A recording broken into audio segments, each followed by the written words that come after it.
L'EHPAD dans Clos-Saint-Léon est un établissement qui a de la chance, puisqu'il est situé là aujourd'hui en plein centre-ville de Salon-de-Provence. Et nous accueillons 88 résidents qui partagent notre quotidien aujourd'hui. Alors les actions que nous avons mises en place lorsqu'on a intégré Maison Gaumont, c'était de réfléchir sur la qualité de notre restauration et la qualité des repas que l'on pouvait servir. Parce qu'il est évident que si nos repas sont de qualité, alors qualité ça veut dire aussi apprécié par nos résidents, ça veut dire qu'on jette moins. Et jetant moins, on fait moins de déchets. Donc cette chaîne que l'on est en train de travailler nous permet de rentrer dans un processus un peu vertueux pour avancer et construire quelque chose qui s'inscrive dans le temps. Aujourd'hui, on a une salade de pois chiches à l'ananas. Et donc, pour éviter toutes ces pertes qu'on peut imaginer, nous travaillons avec un cahier de grammage, le GAMC, qui nous permet de dire que suivant la population, nous allons avoir soit 70 grammes par personne. Et donc, tout est pesé par rapport au nombre de personnes qui vont consommer.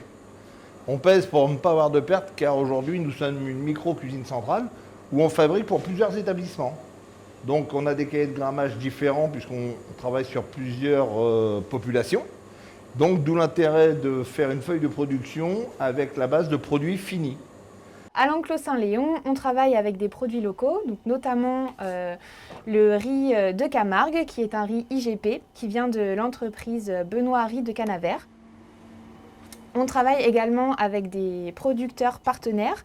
Donc on a un petit flyer qu'on peut afficher pour expliquer aux résidents et aux clients auprès de qui on se fournit pour les produits.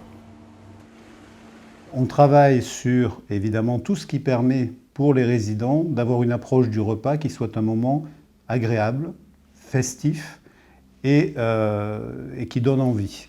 Alors ça peut aller de la couleur de la vaisselle à la mise en place de senteurs qui suscitent un petit peu l'appétence lorsqu'ils arrivent au repas. Et puis on travaille aussi en aval sur ce que l'on peut faire des déchets que l'on génère et surtout qu'il y en ait le moins possible. Donc nous sommes dans la partie restauration, dans la partie des personnes autonomes. Notre objectif c'est de mettre un peu plus de décoration. Ce que nous avons commencé à faire, c'est mettre des vinyles. Ça permet juste de passer un coup d'éponge sur la table, ce qui nous fait des économies sur les nappes et sur les sets de table. Nous avons décidé de mettre sur des coupelles des morceaux de pain individuels et de faire des tailles. Donc on resserre le résident. S'il nous demande une deuxième tranche, il n'y a pas de souci, on le resserre, mais ça nous permet de limiter la consommation et le déchet. Ce que nous avons mis aussi en place ici, c'est l'aromathérapie. Ce sont des huiles essentielles qui permettent un peu surtout faire de l'appétence pour le résident. Bonjour, bonjour. Dès le départ, nous avons souhaité avoir donc des fragrances au sein donc de l'EHPAD pour stimuler les capacités sensorielles donc des résidents. Nous avons travaillé sur plusieurs fragrances, ces fragrances étant identiques. On a voulu qu'elles soient identiques à la fois sur l'accueil, mais bien évidemment au restaurant, puisque logiquement, les résidents passent sur l'accueil et ensuite donc, se dirigent vers le restaurant. Donc il fallait qu'il y ait une continuité dans cette thérapie olfactive. Et nous avons placé donc plusieurs diffuseurs sur des endroits stratégiques au niveau donc, du restaurant. Quelle que soit donc l'arrivée donc, des résidents, cette fragrance va être détectée. Alors ces diffuseurs, bien évidemment, fonctionnent par intermittence, de façon à ne pas être trop entêtants, bien évidemment. Et ils vont fonctionner avant l'arrivée des résidents et juste au moment donc, du départ donc, de leur repas. Il faut dire la vérité, hein. Attendez, si ça sent pas bon, vous n'avez pas trop envie d'aller manger. Voilà. Mais là, c'est vrai que ça fait quelque temps qu'ils ont mis ça, ça sent bon. Oui. Ça sent très bon même.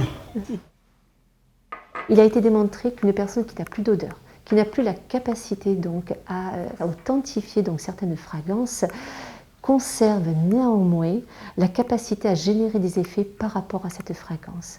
Et on le retrouve au sein donc, de la thérapie olfactive pour la stimulation donc, de l'appétit. Cela va avoir un impact au niveau donc, du cortex limbique et faire en sorte de se rapprocher d'un souvenir, d'une madeleine, d'une madeleine à la mandarine. Cette synergie d'huile essentielle va stimuler donc l'appétence et l'envie de manger, et également va prévenir la dénutrition. De normaux.